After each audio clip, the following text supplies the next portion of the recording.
Avoir raison avec Durkheim, épisode 4, travailler sur le travail en compagnie de Mélanie Plouvier, maître de conférences en philosophie. Une nation ne peut se maintenir, écrit Durkheim, que si entre l'État et les particuliers s'intercale toute une série de groupes secondaires qui soient assez proches des individus pour les attirer fortement dans leur sphère d'action et les entraîner ainsi dans le torrent général de la vie sociale. Nous venons de montrer comment les groupes professionnels sont aptes à remplir ce rôle et que tout même les y destine.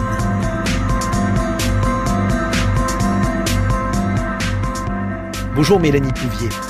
Vous êtes maître de conférences en philosophie à l'université de Nice. Vous avez travaillé notamment sur la définition de la norme chez Durkheim. On va voir en quoi il s'agit d'une question extrêmement importante. Et pour présenter l'œuvre de Durkheim, il y a un livre qui est généralement trop peu étudié aujourd'hui, mais qui donne un grand nombre de clés. C'est sa thèse de la division du travail social. Elle a été publiée en 1893. C'est donc le premier ouvrage de Durkheim qui a été publié. En quoi ce livre est-il important pour comprendre l'œuvre du fondateur de la sociologie universitaire française ? Comme vous l'avez indiqué, de la division du travail social et la thèse de doctorat d'Émile Durkheim, il faut savoir que cette thèse est une thèse initialement de philosophie. Durkheim a obtenu l'agrégation de philosophie. Il commence une thèse de philosophie qu'il entend consacrer à la question de la solidarité. Entendez la solidarité en un sens moral. C'était la manière à l'époque de traiter ce sujet. La solidarité morale, c'est-à-dire en fait fonder un devoir de solidarité. Ce faisant, Durkheim, travaillant sur la solidarité en philosophie, éprouve une insatisfaction importante et se détourne de cette question de la solidarité devoir pour appréhender la solidarité comme un fait social. Et c'est en étudiant la solidarité comme un fait social qu'il va en fait fonder la sociologie. Alors, ce livre, si l'on veut le présenter, on pourrait dire que c'est en quelque sorte son chemin de Damas, puisqu'en fait, c'est au cours de l'écriture de ce livre qu'il va trouver sa méthode. Vous avez parlé de fait social, c'est une notion extrêmement importante chez Durkheim. Comment la définir, sachant que Durkheim dit qu'il faut traiter les faits sociaux comme des choses? C'est peut-être sa phrase la plus connue. Qu'est-ce qu'elle signifie, Mélanie Plouvier? Donc effectivement, Durkheim avance donc dans un ouvrage qui est un peu postérieur, 1895, les règles de la méthode sociologique, qu'il faut traiter les faits sociaux comme les choses, précepte méthodologique majeur de la sociologie naissante. Traiter les faits sociaux comme des choses, c'est pour Durkheim ne pas les traiter comme des idées. Donc ce qui est en jeu dans cette phrase, dans cette assertion, c'est l'opposition entre chose et idée. Qu'est-ce que ça veut dire? Ça veut dire que, selon Durkheim, la manière antérieure de traiter les faits sociaux consistait à les appréhender comme des idées. Et ce qui est tout particulièrement visé dans cette assertion par Durkheim, ce sont les philosophes. C'est la manière philosophique d'appréhender le social. Le philosophe quand il étudie un fait social, alors sans forcément l'appréhender comme fait social, regarde en dedans de lui-même le concept qu'il en a. Autrement dit, il a des préjugés, des prénotions. Il a exactement des prénotions. C'est dans le fameux chapitre sur les prénotions que Durkheim avance ces deux propositions corrélatives, à savoir, il faut écarter systématiquement les prénotions, il faut traiter les faits sociaux comme des choses. Donc, par exemple, le philosophe qui va traiter de la solidarité sociale regarde le concept qu'il a de la solidarité sociale, il le décompose de la sorte. Et ce qui est intéressant dans ce livre que Durkheim consacre au travail, c'est, je vais le dire schématiquement, Mélanie Plouvier, Durkheim dit que finalement on est passé d'un type de société à une autre, que cette société, elle était organisée autour du travail, c'est-à-dire qu'en fait, il va expliquer en quoi une structure globale, qui est propre à l'ensemble de la société, autrement dit comment les gens travaillent, comment ils échangent, puisque de par la façon dont ils travaillent, il y a une conception économique de la société, en quoi cette conception économique de la société débouche sur un type de société, comment on peut relier finalement le travail avec la manière d'être, on dirait peut-être aujourd'hui l'anthropologie de la société. Expliquez-nous quel raisonnement suit Émile Durkheim. Donc la thèse de Durkheim dans la division du travail social est la suivante. Les sociétés évoluent d'une forme de solidarité à une autre. Donc il n'y a pas un concept de solidarité sociale, il y a des faits, des solidarités sociales différentes. Quelle est cette évolution ? Les sociétés évoluent, selon Durkheim, d'une société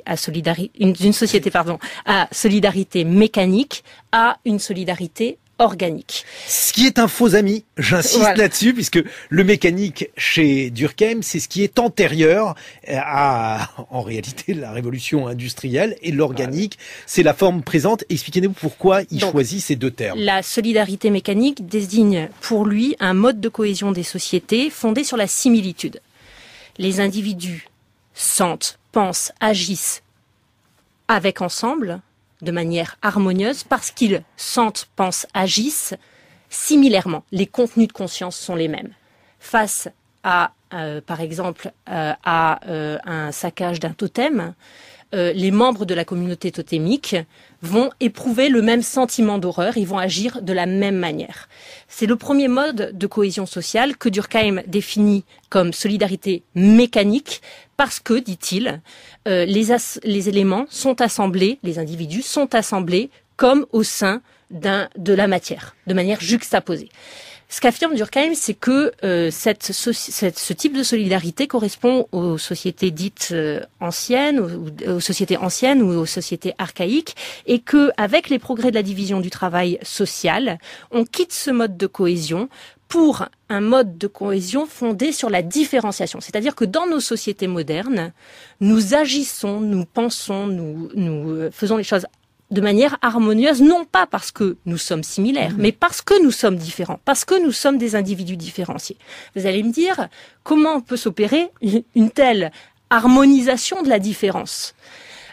Pour Durkheim, cette harmonisation de la différence est possible parce que ce qui se trouve, les fonctions différenciées, les fonctions spécialisées, sont complémentaires les unes des autres. Et c'est cette complémentarité fonctionnelle qui constitue, selon lui, le ciment des sociétés à solidarité organique. Alors, on voit en fait l'évolution, et ce sur quoi Durkheim insiste, c'est finalement son inquiétude, et on pourrait même dire, alors c'est mon point de vue, ça n'est peut-être pas le vôtre, Mélanie Plouvier, mais on peut dire qu'il y a chez Durkheim une inquiétude majeure qui est finalement comment la société va-t-elle se moderniser, comment va-t-elle survivre en ayant abandonné la forme de base qui est la forme religieuse finalement. Comment on va construire une morale, comment on va construire une cohésion, alors même que l'économie a un ferment dissolvant de cette société, et c'est la grande intuition, et c'est cela aussi qui paraît particulièrement pertinent aujourd'hui, puisque finalement, cette dissolution du lien social que l'on observe aujourd'hui, eh bien, Durkheim l'avait redouté, il l'avait pressenti. Expliquez-nous. Il l'avait même théorisé. Son concept d'anomie vise précisément cela. Effectivement, la grande question qu'affronte Durkheim est celle de savoir comment nous pouvons faire société tout en étant des individus différenciés, spécialisés, libres. Donc, quel mode de cohésion, comment faire société, si vous voulez, dans les conditions de la différenciation. Certains interprètes de Durkheim affirment que finalement, il serait revenu à une forme de solidarité mécanique, c'est-à-dire que ce qui permettrait de faire tenir ensemble les sociétés modernes, ce serait finalement, ultimement, des éléments mécaniques, c'est-à-dire de similitude. Au fondement même de ce qui permet de faire de tenir ensemble. Je défends pour ma part une thèse opposée. Je ne pense pas que Durkheim soit un conservateur. Je ne pense pas que comme par exemple le pense Nisbet, la grande thèse de Nisbet, la tradition. Alors Robert Nisbet, c'est un classique en sociologie, et sa thèse qui est là aussi assez inattendue consiste à dire finalement il y a un lien entre des penseurs conservateurs, même très conservateurs, comme Joseph de Maistre, et des gens comme Émile Durkheim. C'est tout le titre de son ouvrage résume sa thèse. Ce qu'affirme Nisbet à travers son ouvrage, c'est que la sociologie, dans son essence, est conservatrice. D'où ce titre, la tradition sociologique. C'est une thèse philosophique. Et ce faisant, Nisbet va effectivement accoler Durkheim à côté d'auteurs réactionnaires, comme les auteurs de la tradition rétrograde, Bonald, de Maistre, etc. La thèse de Nisbet vise à dire que Durkheim, au fur et à mesure de la rédaction de la division du travail social, se serait rendu compte que la solidarité organique ne pouvait pas tenir toute seule et qu'il fallait réinjecter du mécanique pour faire cohésion dans la modernité. Et c'est pour ça que Nisbet s'intéresse au concept d'autorité, au concept d'anomie chez Durkheim. Il me semble que c'est une lecture très rapide. Je pense au contraire que Durkheim s'efforce de penser ce qui peut faire société sans constituer un retour au mécanique. Et dans ce cadre, le travail, vous avez entièrement raison, joue une place absolument centrale.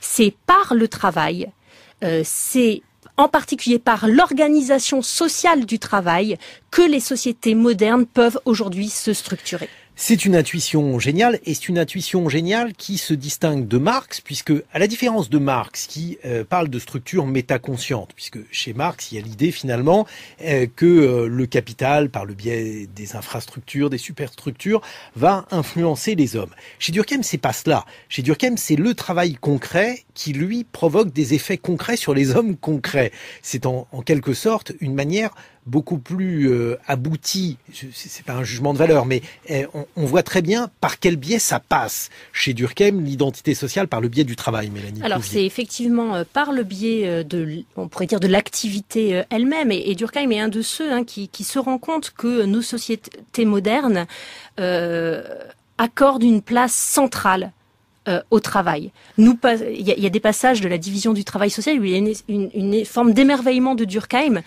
dans la description même de la place que prend le travail dans nos sociétés modernes comparée à d'autres sociétés.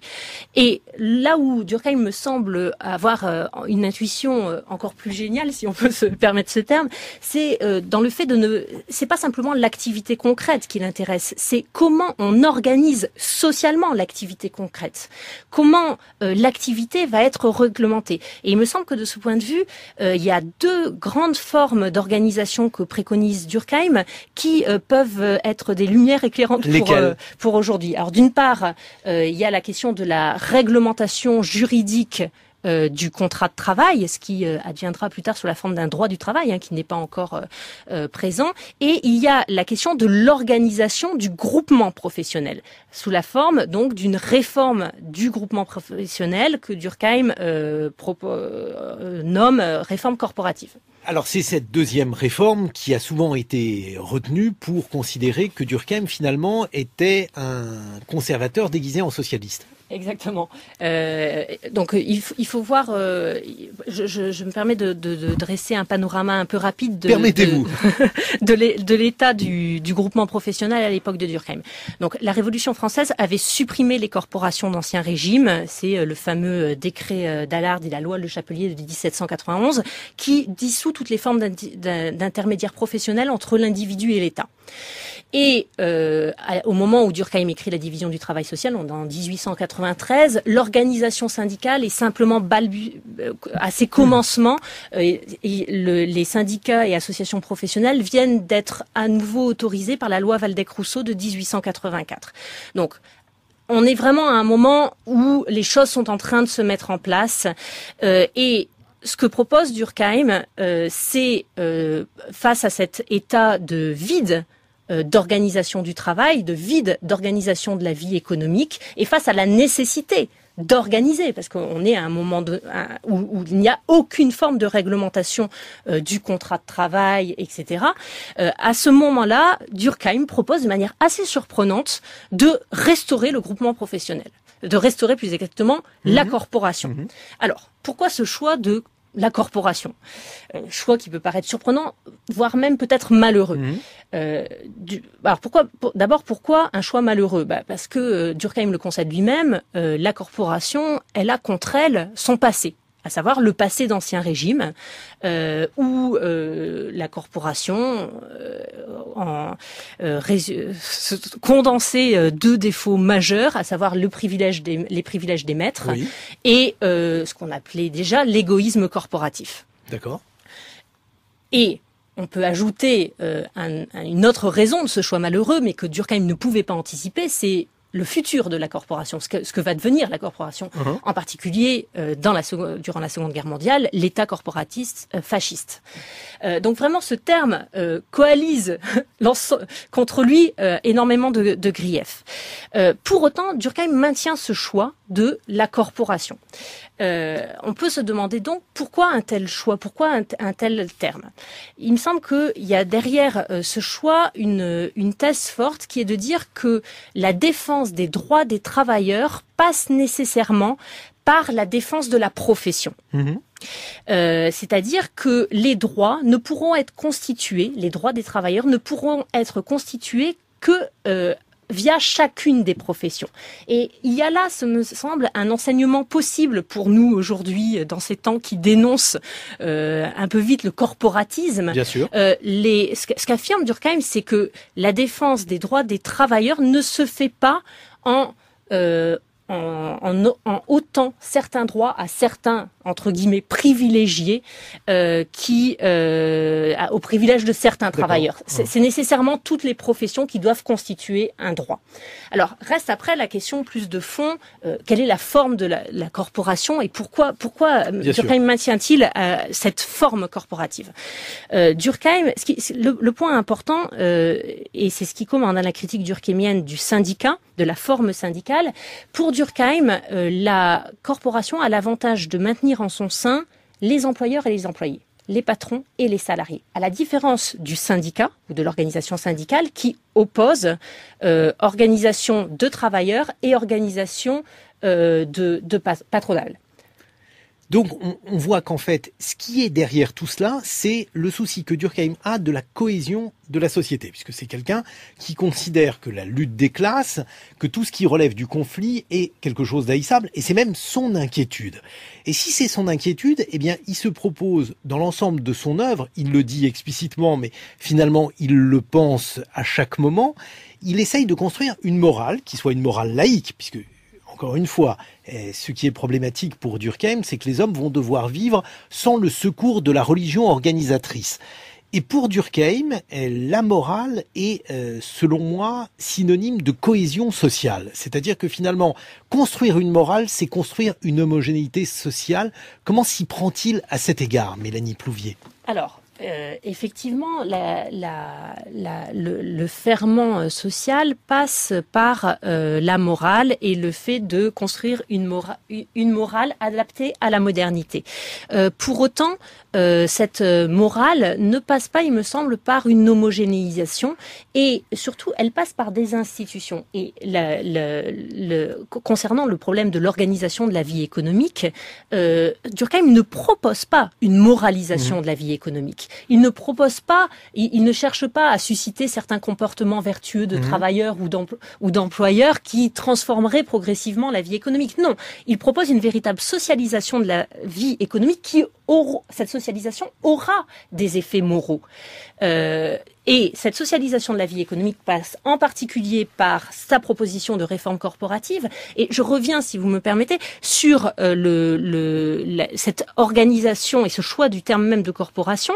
Ce qui importe pour Durkheim, c'est la présence simultanée au sein de la corporation d'employeurs et d'employés. Alors vous pouvez me dire effectivement que cela permet d'éviter l'affrontement, la lutte des classes, mais pour Durkheim, c'est pour proposer une démocratisation de la vie économique. Comment doit être structurée selon lui la corporation? Elle doit comprendre un petit parlement, donc à l'échelle de la profession, sur un territoire donné. Il doit y avoir ce qu'il appelle un petit parlement, un conseil d'administration de la profession. Dans ce parlement, petit parlement de la profession, doivent être présents des représentants élus des employeurs et des représentants élus des employés.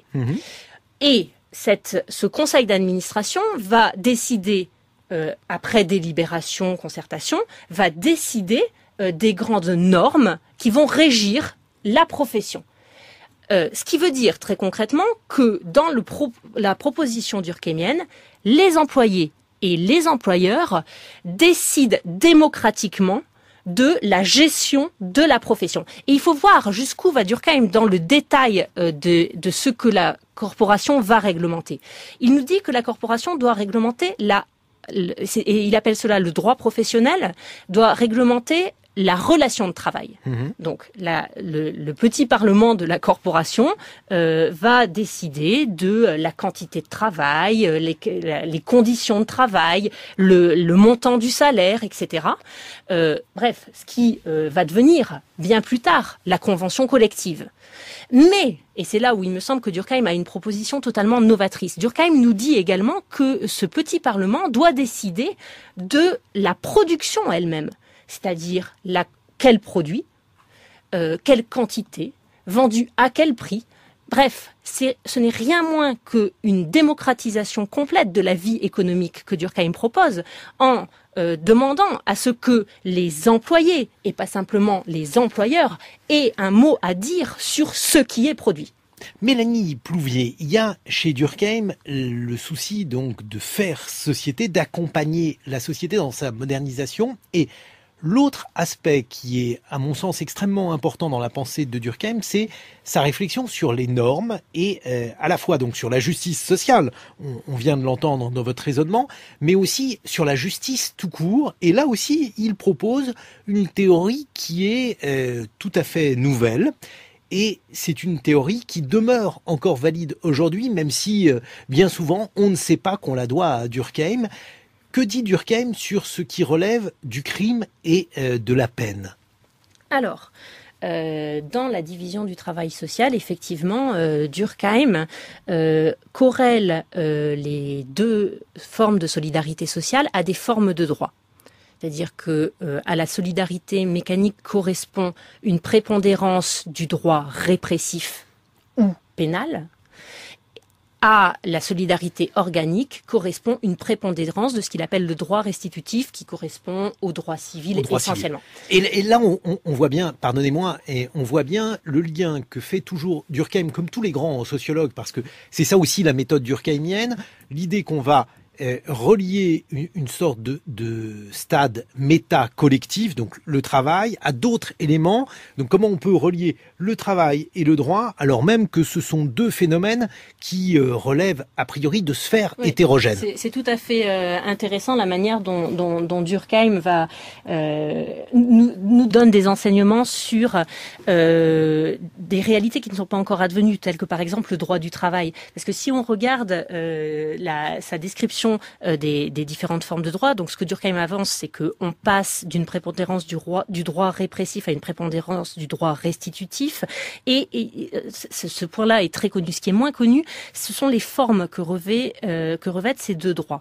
Ce qu'affirme Durkheim, c'est que le droit pénal consiste essentiellement en une échelle des peines. C'est-à-dire que le droit pénal fonctionne n'a pas besoin d'énoncer la règle qu'il y a à respecter. Il énonce la peine attachée à un acte. Et ce qu'affirme Durkheim, c'est que si le droit pénal procède ainsi, c'est qu'il n'a pas besoin d'énoncer la règle, parce que la règle est connue de tous. On a un lien affectif avec ces interdits pénaux. Par contre, ce qu'affirme Durkheim, c'est que le droit restitutif ne consiste pas en une telle échelle des peines, mais en un code des obligations. Ce code des obligations nous dit voici la règle, voici le devoir, avant même d'énoncer la peine, la sanction attachée au non-respect de cette règle. Et ce qu'affirme Durkheim, c'est que si le droit restitutif, donc le droit civil, le droit contractuel, le droit des obligations, ont besoin énonce la règle, c'est qu'ils ont besoin de l'énoncer parce que cette règle n'est pas connue de tous. Pourquoi ? Parce que c'est un droit spécialisé. En d'autres termes, à nos hommes politiques qui ne cessent de s'appesantir sur l'épaisseur du code du travail, Durkheim répliquerait, mais il est inéluctable que le code du travail soit volumineux, qu'il soit épais. Pourquoi ? Précisément parce qu'il encadre des activités spécialisées, elles-mêmes complexes, et qu'il rend compte du détail de ces activités. Et dans la manière dont Durkheim pense la sanction pense la justice dans son œuvre, Mélanie Plouvier, il y a une phrase qui est tout à fait étonnante. Durkheim dit en substance que le crime est normal, mais il rajoute ce qui est normal, c'est le couple que forment le crime et la peine, et il dit en substance toujours qu'il serait complètement anormal de penser une société sans crime, que ce serait non seulement une utopie, mais même une dystopie, quelque chose de profondément haïssable. Et il explique finalement en quoi, il y a nécessairement des pathologies sociales, et en quoi ces pathologies sociales, elles sont réglées par la justice à mesure et à proportion de ce qu'elles choquent la conscience commune. Alors effectivement, c'est une autre célèbre assertion de Durkheim dans les règles de la méthode sociologique. C'est une assertion qui a fait totalement scandale à l'époque. Le crime est un phénomène social normal. Alors entendons-nous bien, Durkheim ne dit pas que le crime est un phénomène individuel normal. Il ne se prononce pas sur cette question qui ressort au mieux de la psychologie ou de la psychopathologie. Ce qu'il affirme, c'est que le crime est un phénomène social normal. En d'autres termes, que toute société présente nécessairement un taux de criminalité. Ça ne veut pas dire qu'il n'y ait pas des taux de criminalité pathologiques. À un moment donné, on peut avoir un taux de criminalité plus élevé. Mais ce qu'affirme Durkheim, c'est que toute société comprend un taux de criminalité. Alors, ça nous oblige à revenir sur la question que vous m'adressiez de sa conception du crime, de la sanction, et tout particulièrement de la sanction pénale. Pourquoi, selon Durkheim, toute société présente-t-elle un certain taux de criminalité? Parce que, pour Durkheim, le crime, c'est un acte qui offense des états forts et définis de la conscience collective. En d'autres termes, toute société attache de la valeur à certaines choses. Les sociétés anciennes, ça va être les choses religieuses. Les sociétés modernes, ça va être plus particulièrement l'homme.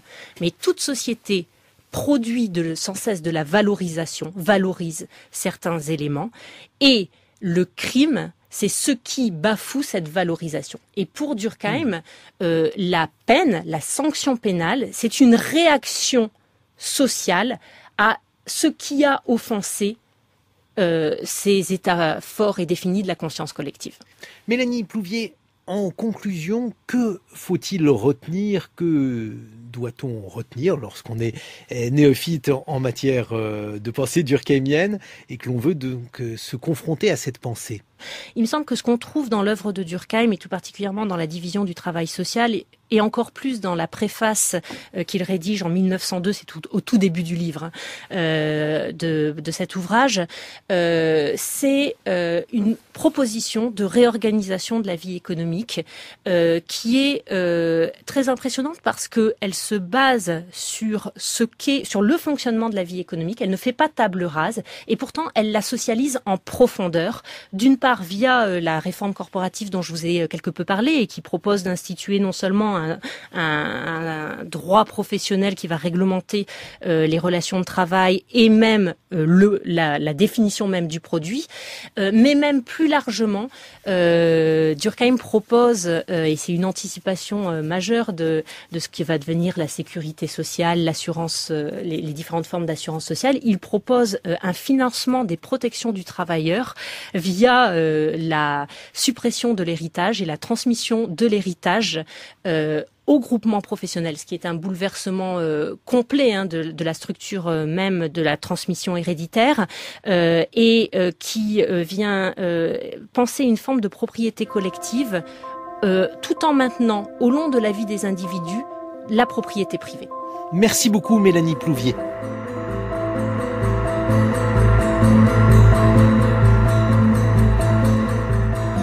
C'était Avoir raison avec Émile Durkheim, une émission de Guillaume Erner, préparée par Marguerite Richelme et Elsa Benayem, prise de son Alain Joubert, réalisation Guillaume Baldi.